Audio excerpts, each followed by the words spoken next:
The movie kicks off with a story of a guy named David Ames. He owns a huge publishing company that he inherited from his dad, but instead of taking work seriously, he chooses to live a carefree, party-filled life. At the very start, David wakes up after hearing a soft voice whisper, "Open your eyes." He looks stressed and uneasy. Later, while driving, he notices something strange. There's nobody around. The streets are completely empty. Panicking, he jumps out of his car and runs, terrified, thinking he's the last person left on Earth. Suddenly, David wakes up again.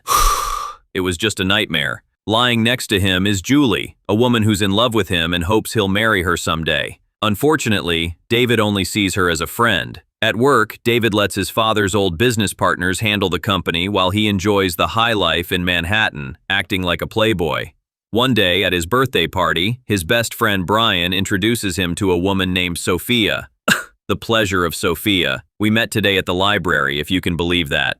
Sorry about my coat, it's too big for your closet. We were both pretending to be intellectuals. It's amazing. I love your coat." David is instantly smitten. Later that night, he and Sophia hang out at her apartment. Meanwhile, Julie, still hoping to win David's heart, secretly follows them. At first, Sophia doesn't seem that interested in David, but his charm slowly wins her over. Playful. "Where are you going? I left my number on your fridge. I'm here. I want to tell you a secret." The next morning, as David leaves Sophia's place, he finds Julie waiting outside. She offers him a ride and he agrees. As they drive, Julie talks about how jealous she is of Sophia. Then, in a sudden, reckless moment, she crashes the car on purpose. Julie dies, but David survives, with his face horribly disfigured. Even the best doctors can't fully fix David's face, since plastic surgery at the time is still limited. He's forced to wear a prosthetic mask for a year to hide his scars. The trauma from the accident leaves David both physically and emotionally scarred. He becomes withdrawn and depressed, especially because he's too ashamed to face Sophia again. One day, missing Sophia too much, David decides to visit her. When she sees his face, she's clearly shocked but tries to hide it. She acts like it's not that bad. David feels comforted and invites her and Brian to join him at a club. That night, Sophia feels uncomfortable around David, who's drunk and emotional. He pressures her to admit the truth about his face, suspecting she's only pretending to like him. "Are you okay?" "Drunk." "No." "Slurring." "No. No." "Wait. What? What's wrong? Is it me? Is it me?" Calmly. "I'll tell you later." "Drunk." "No. No." Insistent. "Tell me now." Calmly. "I'll tell you later." Drunk. "Something's wrong." Pleading. "Please tell me now. Everything. Let's talk about it all right now. Just get it all out. Say everything now. Let's just David. Say everything. Say everything now. Now. Now. Now." Sigh. "I'll tell you in another life, when we are both cats." On the way home, Sophia says she wants to go alone. Brian does too. David, now drunk and heartbroken, believes Sophia left him because of his face and that she's now with Brian. He chases after her, but he's too drunk and ends up passed out in the street outside the club.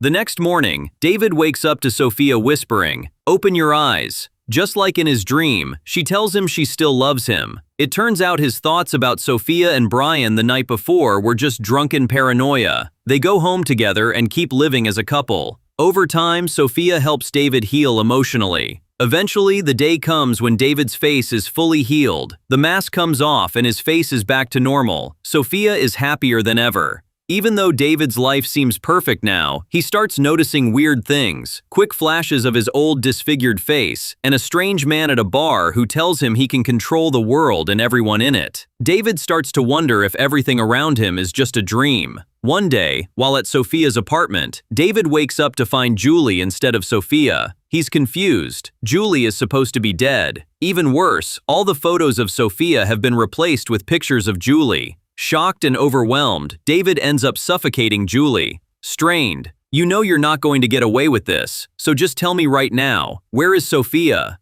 Calm. Eerie. "I'm Sophia." Frantic. "Where is Sophia?" Calm. Eerie. "I am Sophia." Desperate. "Where is she? Where is she?" Coldly. "I'm calling the police. You can tell." Later, he's arrested and put in prison for murder. His face is no longer healed, and he's wearing the mask again. He's also visited by Dr. Curtis McCabe, a psychologist who listens to David's story. Dr. McCabe wants to understand what really happened and why David committed murder. The police think David is insane. David insists he didn't kill Sophia, he killed Julie. At the end of their sessions, David suddenly remembers the name of a company called Life Extension. Spotting a nearby business with that name, Dr. McCabe arranges for David to be taken there under guard. When they arrive, Rebecca, a company rep, explains that Life Extension uses cryonic suspension to preserve people with terminal illnesses until a cure is found in the future. During that time, patients are kept in a lucid dream state to keep their minds active. Rebecca also explains that David isn't alone in his lucid dream.